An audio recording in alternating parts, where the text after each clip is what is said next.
الحمد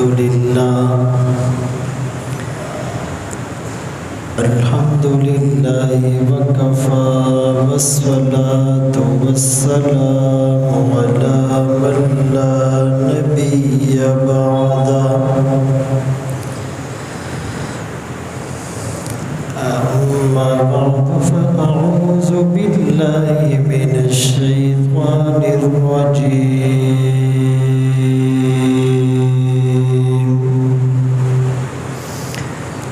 بسم الله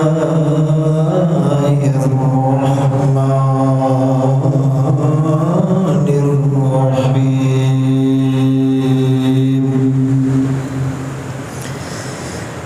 يا أيها الذين آمنوا من يرتد منكم عن دينه فسوف يأتي الله بقوم يحبهم ويحبونه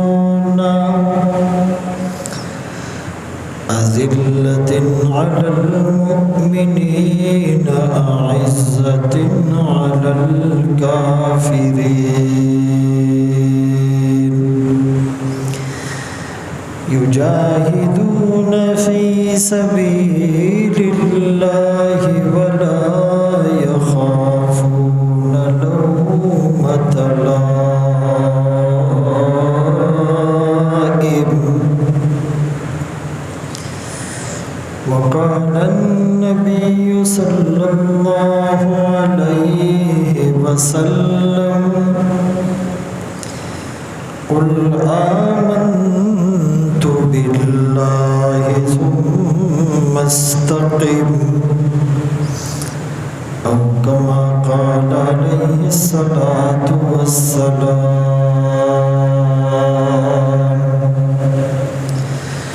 صدق الله مولانا العظيم وصدق رسوله النبي الأمي الهاشمي المدني الكريم ونحن على ذلك لمن الشاهدين والشاكرين والحمد لله رب العالمين.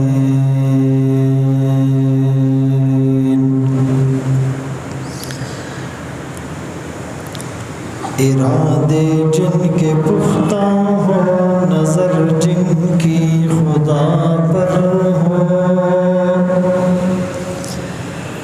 تلاتم خیز موجوں سے وہ گھبرایا نہیں کرتے کہ محمد سے وفا تو نے تو ہم تیرے ہیں یہ جہاں چیز ہے کیا لوح و قلم تیرے محمد کی غلامی دین حق کی شرط اول ہے ہو اسی میں اگر کچھ خامی تو سب کچھ نامکمل ہے یہاں ایسے رہے کہ ویسے رہے وہاں دیکھنا ہے کہ کیسے رہے واجب الاحترام عزیزان گرامی آپ کے سامنے قرآن کریم فرقان مجید کی سورۃ المائدہ کی آیت نمبر 54 تلاوت کی اور سرکار دو عالم تاجدار مدینہ محمد مصطفیٰ احمد مجتبیٰ صلی اللہ علیہ وسلم کی حدیث مبارکہ پیش کی۔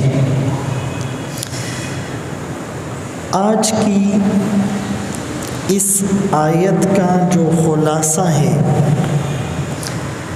کہ اللہ کو ہماری اور ہماری عبادتوں کی کوئی ضرورت نہیں،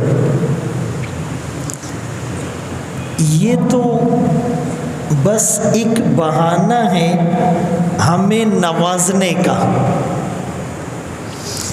اگر ساری دنیا اللہ کی اطاعت اور فرما برداری پر جمع ہو جائے، ایک بھی اللہ کا نافرمان نہ رہے، تو اس کی بادشاہت میں کوئی اضافہ نہیں ہوگا۔ اور اگر یہ ساری انسانیت اس کی نافرمانی پر جمع ہو جائے تو اس کی بادشاہت میں کمی کوئی نہیں آئے گی۔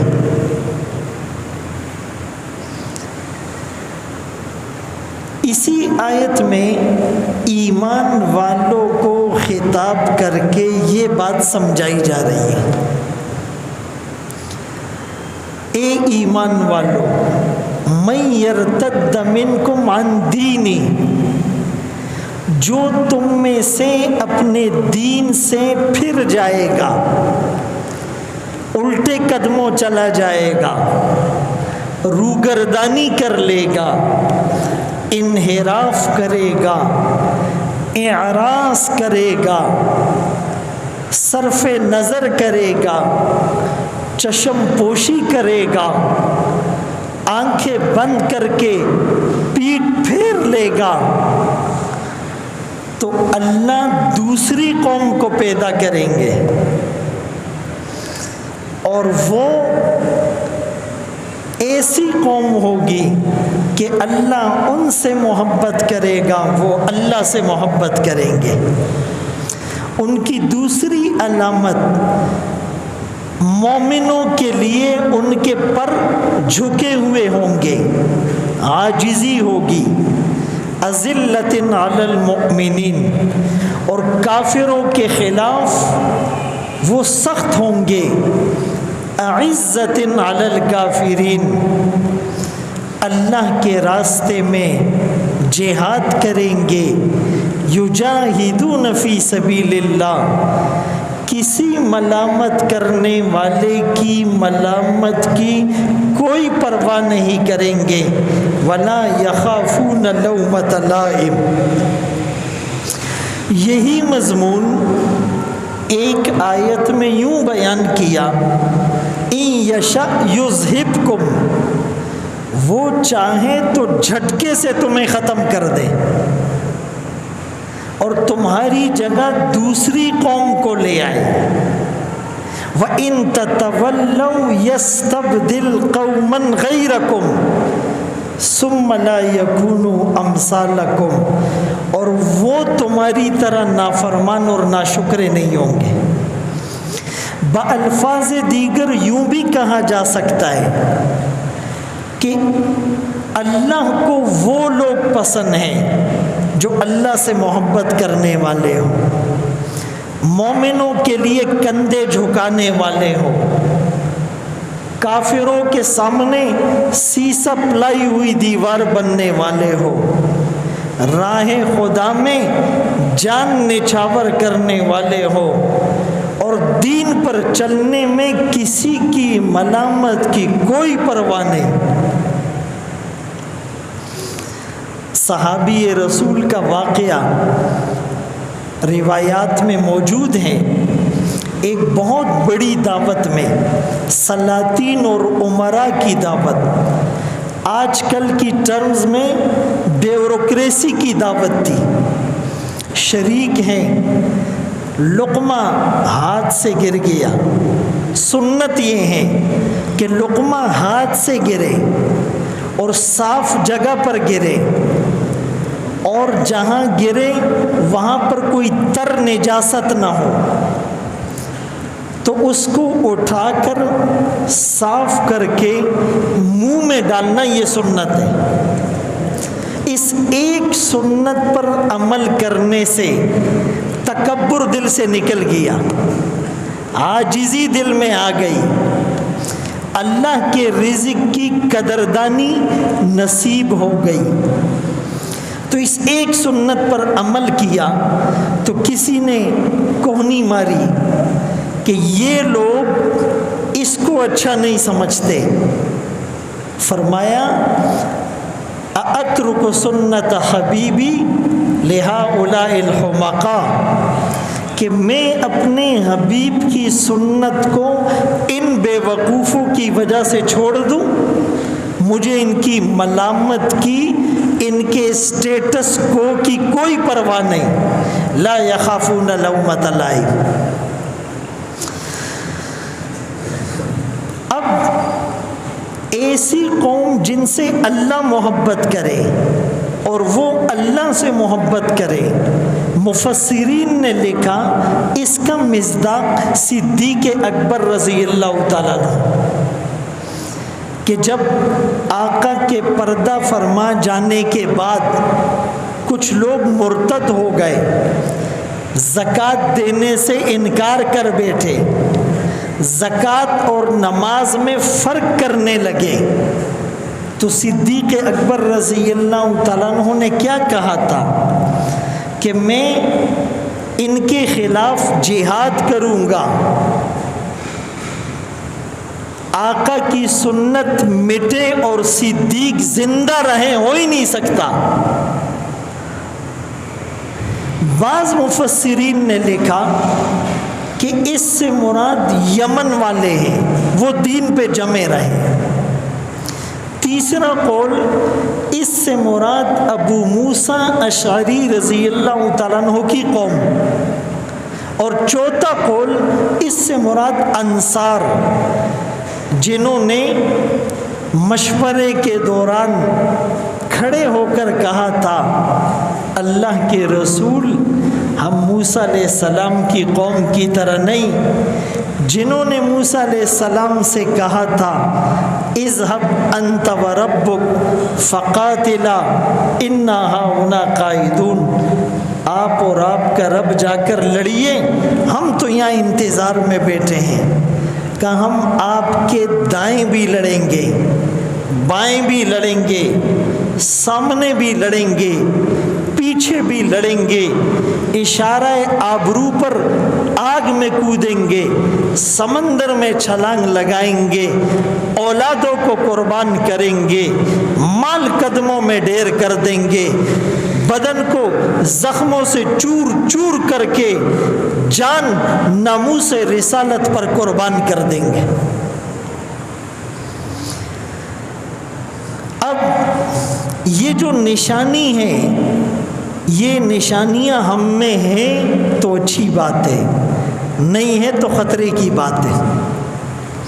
یہ جو من یرتد، جو مرتد ہو جائے، ارتداد کے دو معنی ہیں۔ قانونی معنی یہ ہے کہ ایک آدمی مسلمان ہونے کے بعد پھر سے یہودی ہو جائے، عیسائی ہو جائے، مشرک ہو جائے، قادیانی ہو جائے، یہ قانونی مرتد ہے، یہ واجب القتل ہے، اس کے لیے تو سخت سزا ہے۔ اور دوسرا ظاہری ارتداد ہے یا باطنی ارتداد ہے کہ آدمی رہے تو مسلمان لیکن نماز چھوڑ دے، تلاوت چھوڑ دے، ذکر و اذکار نہ کرے، حج اور عمرے پر نہ جائیں، تبلیغ اور جہاد کا انکار کر بیٹھے، آنکھیں قابو میں نہ رہیں، کان قابو میں نہ رہیں، زبان قابو میں نہ رہیں، ہاتھ قابو میں نہ رہیں، پاؤں قابو میں نہ رہیں، پیٹ اور شرمگاہ پر کنٹرول نہ ہو، بیوی اور بچوں پر، اہل و عیال پر کنٹرول نہ ہو، نفس اس کا بہگ جائے، بدک جائے، گمراہ ہو جائے، پھسل جائے، یہ بھی گویا کہ الٹے قدم و دین سے پھر رہا ہے۔ آج اس باطنی ارتداد کے بہت سے لوگ شکار ہو چکے ہیں۔ زبان سے کہہ بھی دیا لا الہ تو کیا حاصل، دل و نگاہ جو مسلمان نہیں کچھ بھی نہیں۔ تو جو سربا سجود ہوا کبھی تو زمین سے آنے لگی صدا، تیرا دل تو ہے صنم آشنا، تجھے کیا ملے گا نماز میں۔ اللہ اکبر کبیرہ۔ مسلمان سے محبت یہ اللہ سے محبت ہے۔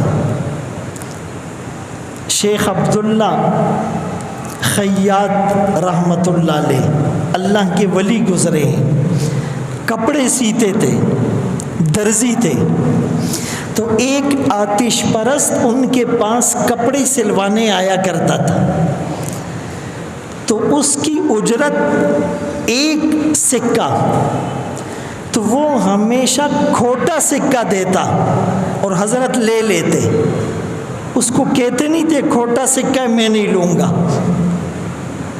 تو ایک دن وہ اجرت دینے آیا، شیخ ابو عبداللہ موجود نہیں تھے، ان کا شاگرد تھا، اس نے معمول کے مطابق کھوٹا سکہ دینا چاہا، شاگرد نے لینے سے انکار کر دیا، کہ یہ تو کھوٹا ہے، اس کو واپس کر دیا۔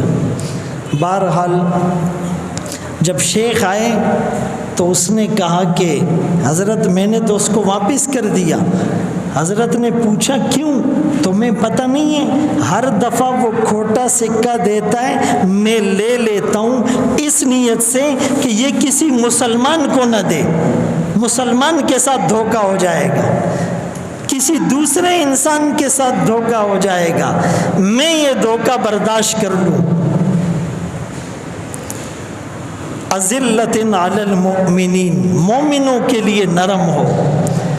قرآن کریم میں 26ویں پارے میں سورہ فتح میں یہی مضمون ہے، رحماء بینہم، آپس میں نرم ہو، حلقہ یاراں تو ابریشم کی طرح نرم، رزم حق و باطل ہو تو فولاد ہے مومن۔ قرآن نے کہا کہ وَخْفِضْ لَهُمَا جَنَاحَ الذُّلِّ مِنَ الرَّحْمَةِ، ماں باپ کے سامنے گردن جھکاؤ، کندھے جھکاؤ، عاجزی کی تصویر بنو، نظریں نیچی کرو۔ اللہ اکبر کبیرہ۔ آج باپ کے سامنے سینہ تان کر کھڑے ہوتے ہیں، ماں کو آنکھیں دکھاتے ہیں، بوڑھے ماں باپ ڈرتے ہیں کہ کہیں ہمارے بیٹے کو غصہ نہ آ جائے ہماری بات سن کر، وہ لرزتے ہیں۔ آپ مجھے بتائیں ایک عام مسلمان کے لیے بھی عاجزی اور انکساری، تواضع اور نرمی اختیار کرنے کا حکم ہے، تو جس ماں کو اللہ نے جنت کے لیے ذریعہ بنایا، جس ماں کے قدموں تلے اللہ نے جنت کو رکھا، جس باپ کے چہرے پر نگاہ ڈالنے میں حج اور عمرے کا ثواب ہے، جو ماں اور باپ جنت کے مرکزی دروازے ہیں، جس باپ کی خوشی میں اللہ نے اپنی خوشی اور اس کی ناراضگی سے اپنی ناراضگی کو جوڑا، ان کے سامنے ہمارا ریئیکٹ کیا ہوتا ہے؟ ہماری بدبختی کے لیے یہ ایک بات ہی کافی ہے۔ تو اذلۃ علی المؤمنین، مومنوں کے لیے نرم۔ صدیق اکبر رضی اللہ تعالیٰ عنہ، ان کے بارے میں خطبے میں یہ کہا جاتا ہے ارحم امتی بامتی ابو بکر، میری امت کا سب سے زیادہ رحم کرنے والا، ارحم اس میں تفضیل ہے، وہ ابو بکر ہے۔ لیکن جب جہاد کی بات آئی تو مانعین زکوٰۃ کے خلاف سب سے سخت ایکشن لینے والے صدیق تھے۔ نبی کے لائے ہوئے دین میں کمی ہو، صدیق دھرتی پر زندہ رہے نہیں ہو سکتا۔ ہم ایک دوسرے کے لیے بڑے غضبناک ہوتے ہیں اور کافروں کے لیے بچھے جاتے ہیں. لا تتخذوا عدوی وعدوکم اولیاء تلقون الیہم بالمودہ. دوستی کی پینگے بڑھانے والوں یہ کبھی تمہارے نہیں ہو سکتے. بعضهم اولیاء بعض ومن یتولہم منکم فانہ منہم. جو ان سے زیادہ قلبی محبت رکھے گا انہی میں سے شمار ہوگا. من تشبہ بقوم فہو منہم. جو جس قوم کی مشابہت اختیار کرے گا انہی میں سے اٹھایا جائے گا. تو ہم آپس میں نرم ہوں. بیوی کے لیے نرم. تم میں سب سے بہتر وہ ہیں جو گھر والوں کے لیے بہتر. اور آقا نے فرمایا میں اپنے گھر والوں کے لیے سب سے بہتر. تم میں سب سے اچھا وہ ہے جو اپنے پڑوسی کے لیے بہتر. وَأَحْسِن اچھائی کرو اس کے ساتھ من اساء الیک جو تمہارے ساتھ برا کرتا ہے. تیسری نشانی اعزت علی الکافرین. کافروں کے خلاف سخت ہے. یجاہدون فی سبیل اللہ راہ خدا میں جہاد کرتا ہے. ولا یخافون لومۃ لائم کسی ملامت کرنے والے کی ملامت کی پرواہ نہیں کرتا. میرے محترم دوستو کامل ایمان کے لیے علم ضروری ہے. اور آپ ایمان کی حفاظت کے لیے آسمان پر چڑھ جاؤ یا زمین کی تہ تک چلے جاؤ, پہاڑ کی چوٹی سر کر لو یا سمندروں میں غوطے لگا لو, جنگلات اور بیابانوں میں نکل جاؤ, جب تک علم نہیں آئے گا ایمان سمجھ نہیں آئے گا.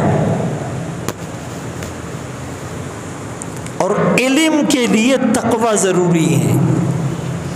اور تقوی آئے گا اللہ والوں کی صحبت سے.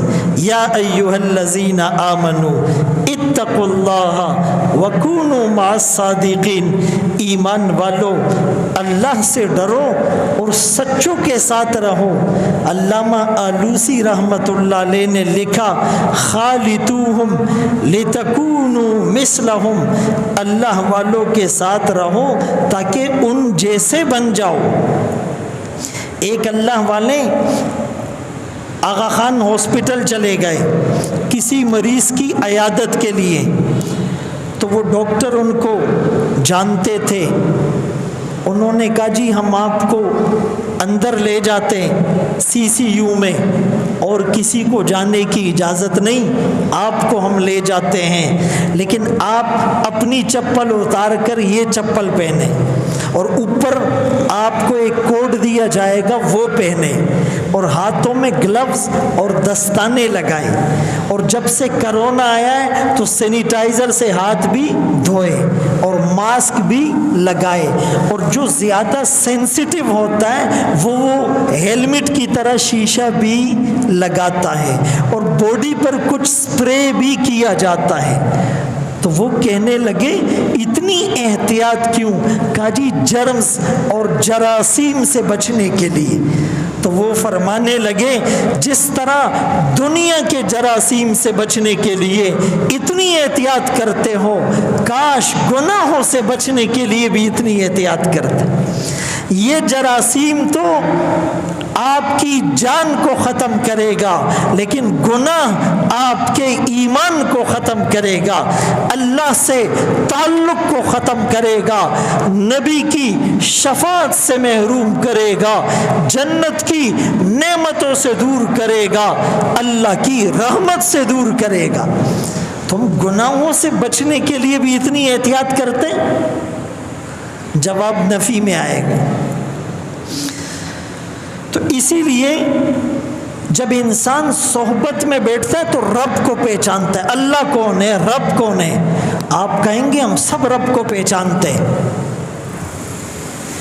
معاف کرنا, ہم دعویٰ کرتے ہیں, حقیقت میں ایسا نہیں ہے. رب قرآن شروع کرو الحمدللہ رب العالمین, قرآن ختم کرو قل اعوذ برب الفلق، قل اعوذ برب الناس، نماز شروع کرو سبحانک اللہم و بحمدک، پھر آیات پڑھو ربنا لا تواخذنا، پھر رکوع میں جاؤ سبحان ربی العظیم، پھر قومے میں اٹھو ربنا لک الحمد، پھر سجدے میں جاؤ سبحان ربی الاعلی۔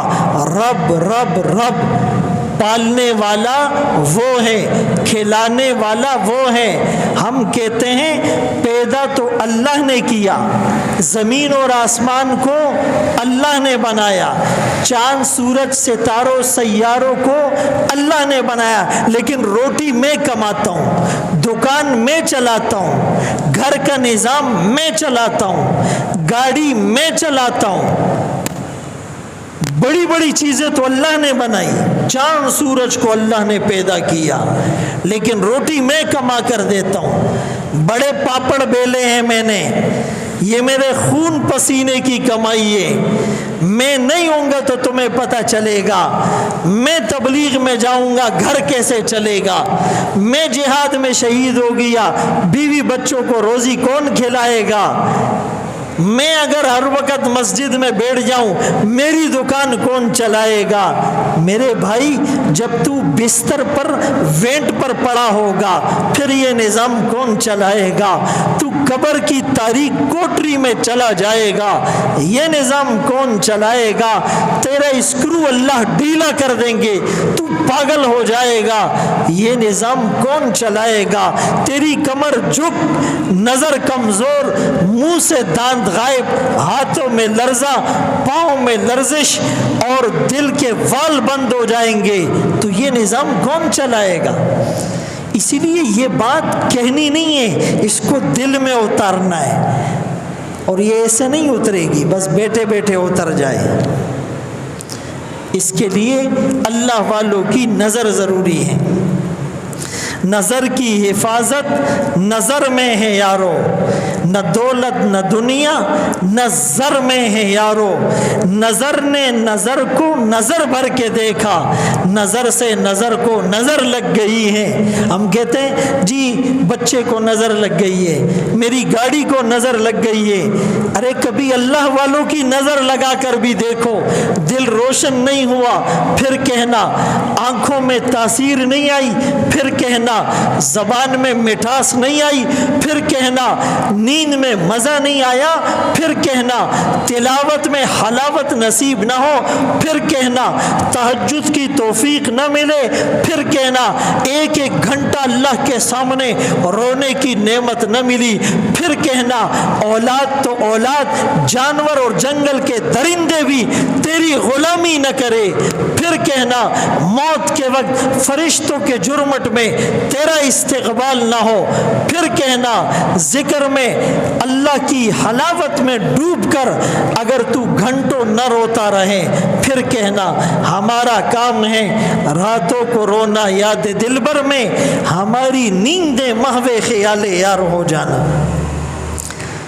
اسی لیے میرے محترم دوستو، ایمان مضبوط ہو علم ضروری، علم آئے گا تقوی پیدا کرو گے، اور تقوی کے لیے اللہ والوں کی صحبت میں جانا پڑے گا۔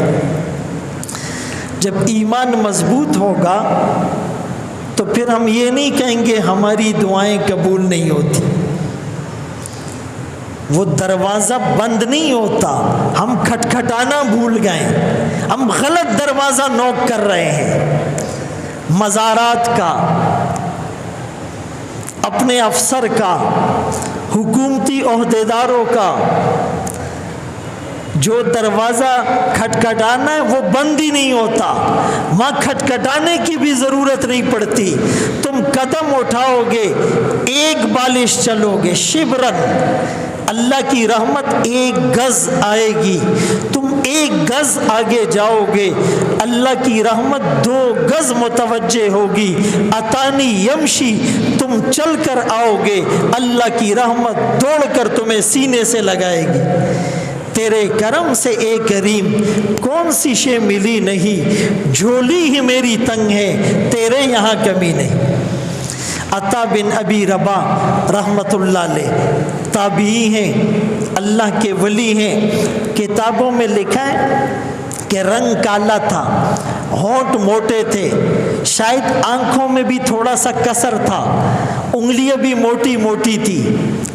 حرم میں بیٹھے ہوئے بادشاہ وقت اپنے شہزادوں کے ساتھ حج کرنے کو آیا، کسی مسئلے میں کنفیوزڈ ہو گیا، اس کا حل کون بتا سکتا ہے؟ کہا فلاں بزرگ، وہ جو بیت اللہ کی آنچل میں اور چھاؤں میں بیٹھے ہوئے ہیں، وہ حل بتائیں گے۔ جب یہ قریب گئے پروٹوکول کے ساتھ، وہ اپنے مراقبے میں مصروف ہے، دھوپ بھی ہے، گرمی بھی ہے، پیاس بھی ہے، اور شاہانہ مزاج ہے، پروٹوکول کا آدمی ہے، VIP ہے، ہائی پروفائل ہے، لیکن انتظار میں بیٹھا ہوا ہے، کچھ نہیں کر سکتا۔ کافی دیر بعد حضرت فارغ ہوئے، مسئلہ بتایا، اس نے اپنے بیٹوں کو کہا تم بھی عالم بن جانا، ورنہ میری طرح ایک معمولی آدمی ظاہر کے اعتبار سے اس کے سامنے اتنا رسوا ہونا پڑے گا۔ علم کی وجہ سے اللہ کس کو کہاں تک لے جائے، ہماری سوچ بھی وہاں تک نہیں جا سکتی۔ یرفع اللہ الذین آمنوا منکم والذین اوتوا العلم درجات۔ یہ عطا بن ابی رباح فرماتے ہیں کہ جب تم گناہ کرتے ہو تو مخلوق کی طرف کھلنے والے دروازے بند کر دیتے ہو، کھڑکیاں بند کر دیتے ہو، پردے گرا دیتے ہو، لائٹ آف کر دیتے ہو، کیمرے کا منہ دوسری طرف کر دیتے ہو، لوگوں کو باہر بھیج دیتے ہو، لیکن خالق کی طرف کھلنے والا دروازہ کوئی نہیں بند کر سکتا۔ اس کے سامنے گناہ کرتے ہوئے شرماتے نہیں ہو، گھبراتے نہیں ہو، کپ کپی تاری نہیں ہوتی، تم نے اس رب کو پہچانا ہی نہیں۔ یوسف علیہ السلام کو گناہ کی دعوت ملی، بہت سے اقوال ہیں۔ ایک قول یہ ہے کہ اس کمرے میں ایک بت تھا، زلیخا نے اس پر کپڑا ڈالا، یوسف علیہ السلام نے پوچھا یہ کپڑا کیوں ڈالا؟ کہا یہ ہمارا خدا ہے، اس کے سامنے گناہ کرتے ہوئے حیا آتی ہے۔ یوسف علیہ السلام کے دل میں اللہ نے بات ڈالی، فرمایا تیرا خدا کپڑے سے چھپ سکتا ہے، میرا خدا کپڑوں سے نہیں چھپ سکتا۔ لولا ارآ برہان ربی، یہ دلیل اللہ نے یوسف علیہ السلام کے دل میں ڈالی تھی۔ اللہ اکبر کبیر۔ اسی لیے جو اپنے علم اور ارادے سے گناہ چھوڑ دیتا ہے، اللہ اس کی دعا کو رد کرنا چھوڑ دیتے ہیں۔ یہ ہاتھ اٹھاتا ہے دعا قبول، یہ ایسے دیکھتا ہے عرش کے ستونوں پہ لرزہ طاری، یہ کسی کو دیکھتا ہے اس کے دل میں بات اتر جاتی ہے، یہ کندھے پر ہاتھ رکھتا ہے وہ ٹھکرا نہیں سکتا۔ یہ وجہ ہوتی ہے اللہ سے اپنا تعلق جب مضبوط ہوتا ہے۔ ابن قیم رحمۃ اللہ علیہ فرمایا کرتے تھے حال العبد فی القبر کحال القلب فی الصدر، بندے کا قبر میں کیا حال ہوگا اگر یہ معلوم کرنا ہے، لوگ کہتے ہیں نا وہاں کی وہاں دیکھی جائے گی، قبر میں جاؤ گے تو پتہ چلے گا۔ ایک علامت ابن قیم رحمۃ اللہ علیہ نے بتائی، دنیا میں پتہ چل سکتا ہے کہ قبر میں میرے ساتھ کیا ہوگا۔ کیسے؟ کہ قبر میں بندے کا وہی حال ہوگا جو سینے میں اس کے دل کا حال ہے۔ اگر اس کا دل ممتلئن ایمانا و بشاشتا و طہارتا و سکینتا، اگر دل ایمان سے، خشیت سے، تقوی سے، عاجزی سے، للہیت سے بھرا ہوا ہے تو آپ کی قبر بھی روشن ہوگی۔ اور اگر دل گناہوں کا پروڈکٹر بنا ہوا ہے، گناہوں کا انڈیکیٹر بنا ہوا ہے، تو پھر آپ کی قبر بھی سانپ اور بچھوؤں سے پر ہے۔ فالایمان یذہب الہموم، ایمان غموں کو ختم کرتا ہے، ویزیل الہموم، زائل کر دیتا ہے۔ وَهُوَ قُرَّةُ عَيْنِ الْمُوَحِّدِينَ وَسُلُوكِ الْعَابِدِينَ، یہ توحید والوں کی آنکھوں کی ٹھنڈک ہے۔ اپنے دل کا حال ہم سب کو معلوم ہے، کہتے قبر کا حال مردہ جانتا ہے تو دل کا حال بھی بندہ جانتا ہے، ادھر کیا چل رہا ہے، کیسی سازشیں، کیسے منصوبے، کیسی پلاننگز، کیسی حکمت عملیاں، کیسی تدبیریں، کیسی چالیں اندر بن رہی ہے۔ شیطان کو پوری اتھارٹی اور پورا اختیار دے دیا ہے، اپنے آپ کو اس کے حوالے کر دیا ہے۔ حالانکہ اشرف علی تھانوی رحمۃ اللہ علیہ فرماتے تھے اپنے آپ کو اللہ والوں کے ہاتھ میں یوں دو جیسے نابینا اپنا ہاتھ بینا کے ہاتھ میں دے دیتا ہے تو وہ بچ جاتا ہے۔ اگر نابینا اپنی کرے نہیں میں تمہارے ہاتھ میں ہاتھ نہیں دوں گا، وہ گڑھے میں گرے گا۔ ہم نابینا ہیں، ہمارے دل اندھے ہیں، ہم صاحب بصیرت لوگوں کے ہاتھ میں اپنا ہاتھ نہیں دیں گے، جہنم کے گڑھے میں جا گریں گے۔ اللہ اکبر کبیرہ۔ اسی لیے اللہ والوں نے مثال دی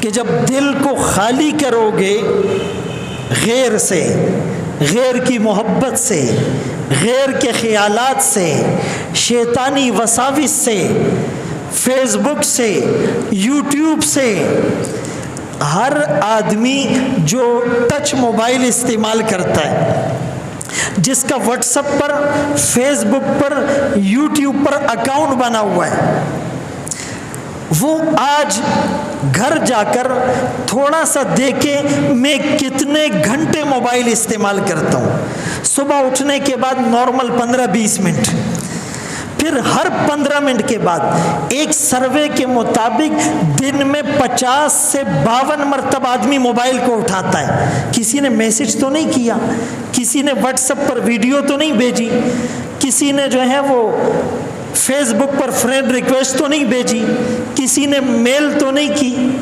ایسا ہے یا نہیں؟ کسی نے میسنجر پر کچھ نہیں بھیجا۔ تو آپ اگر نوٹ کریں گے صبح 15 منٹ، ہر 15-20 منٹ کے بعد تھوڑی دیر کے لیے اٹھانا، پھر رات کو 2-3-4 گھنٹے لگا لینا، تو 6 سے 7 گھنٹے مسلمان کے فیس بک کی نظر ہو گئے۔ 24 گھنٹے میں 8 گھنٹے نیند کے، 8 گھنٹے کاروبار کے، اور 8 گھنٹے موبائل کی نظر ہو گئے۔ اس نے اللہ کو کیا دیا؟ یہ تو مسجد آتا ہے تو بھی 5 منٹ کے بعد دیکھتا ہے، 2 منٹ باقی ہوتے پھر بھی دیکھتا ہے، سلام پھیرتا ہے پھر بھی دیکھتا ہے، جمعے کے دوران بھی دیکھتا ہے، درس کے دوران بھی دیکھتا ہے، کھانا کھاتے ہوئے بھی دیکھتا ہے۔ جب آدمی کھانا کھاتا ہے اور کھانے کے دوران موبائل اٹھاتا ہے، آدھا سیکنڈ، 1 سیکنڈ، 15 سیکنڈ دیکھتا ہے، اس کی توجہ ڈائیورٹ ہو جاتی ہے۔ جو دانتوں کا کام چبانا تھا، جو معدے کا کام ہضم کرنا تھا، جو باڈی کو اس سے تقویت اور مزہ ملنا تھا، وہ ساری چیزیں ڈائیورٹ ہو جاتی ہے۔ اسی لیے آپ کا معدہ ڈسٹرب، آپ بیماریوں کا گڑھ بن گئے۔ اس موبائل نے، اس لوہے کے ٹکڑے نے ہمیں کہیں کا نہیں چھوڑا۔ یہ لوہے کا ٹکڑا ہمیں جہنم میں لے جانے کے لیے کافی ہے۔ اس لوہے کے ٹکڑے نے ماں باپ سے دور کیا۔ 8 گھنٹے بعد بیٹا گھر آیا، ماں باپ انتظار میں ہیں، بیٹا ہمیں دیکھ کر حج کا ثواب کمائے گا، ہم اس کے چہرے کو دیکھ کر آنکھوں کو ٹھنڈا کریں گے۔ آتے ہی موبائل شروع، یہ دوست نے وہ بھیجا، وہ دوست نے وہ بھیجا، ان کی نظریں جمی ہوئی ہیں، ان کا دل دکھ رہا ہے، لیکن اس چہرے پر نگاہ ڈالنے کے لیے ٹائم نہیں جس کو دیکھنے سے حج کا ثواب، اس چہرے پر نگاہ ڈالنے کا ٹائم نہیں جس کے قدموں تلے اللہ نے جنت کو رکھا، ان چہروں کو دیکھنے کے ہمارے پاس ٹائم نہیں جس کو اللہ نے جنت کے مرکزی دروازے قرار دیا۔ یہ امت باہر نکل کر نعرہ لگاتی ہے غلامی رسول میں موت بھی قبول ہے، یہ امت بستر لے کر تبلیغ میں چلی جاتی ہے، یہ امت خانقاہوں میں جا کر ضربے لگاتی ہے، یہ امت مدرسوں میں جا کر سال گزارتی ہے، یہ امت علماء کے درسوں میں، تعلیم کے حلقوں میں، گشت میں، جلسوں میں، بیانات میں بیٹھتی ہیں، لیکن تبدیلی کوئی نہیں آ رہی ہے، وہی پرانا سسٹم چل رہا ہے۔ اسی لیے اللہ والوں نے کہا لب بن، چشم بن، گوش بن، گر نبینی، سر حق بر ما بخن، 3 دروازے بند کرو، یہاں سے گناہ کی بات نہ ہو، یہاں سے گناہ کو نہ دیکھو، یہاں سے گناہ کو نہ سنو، 3 دروازے تم بند کرو، حق نظر نہیں آیا میرے اوپر ہنسنا۔ اور جب تک یہ 3 دروازے کھلے ہوئے ہیں ساری دنیا کے روحانی پیر مل کر ہمارے اندر کا تزکیہ اور تصفیہ نہیں کر سکتے۔ میرے محترم دوستوں، بھائیوں، بزرگوں، عید الاضحیٰ تقریباً گزر گئی، قربانی کر لی۔ میں نے عید میں بھی کہا تھا جانوروں پہ چھری چلا لی، آج اپنی خواہشات پر چھری چلائیں، حسد پر چھری چلائیں، کینے اور بغض پر چھری چلائیں، غیبت پر اور چغلی پر چھری چلائیں، بد نظری پر چھری چلائیں، قطع رحمی پر چھری چلائیں۔ آج گناہوں کو چھوڑ دے، آرزوئے خون ہو یا حسرت پامال، اب تو اس دل کو تیرے قابل بنانا ہے مجھے۔ اللہ ہم سب کو ان باتوں پر عمل کی توفیق نصیب فرمائے۔